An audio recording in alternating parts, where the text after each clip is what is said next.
Baiklah, langkah keempat adalah membuat judul video.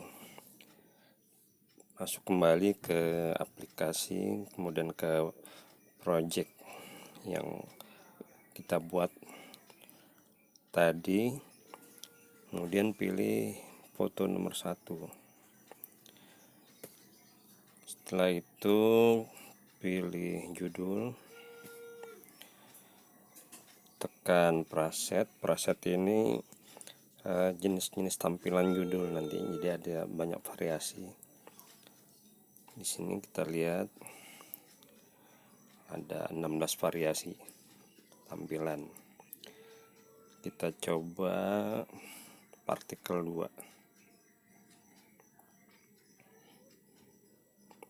Seperti inilah kira-kira nanti tampilannya. Kemudian kita klik OK.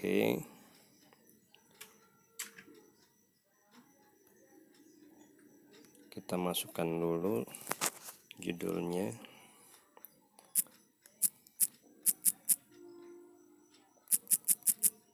Saya tidak mengganti jenis font dan warna font supaya mempersingkat waktu. Anda bisa coba nanti dengan font lain dan warna lain.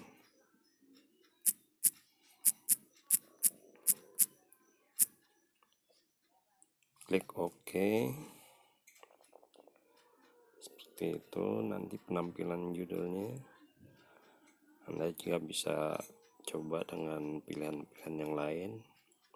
Caranya sama seperti tadi, kemudian klik OK.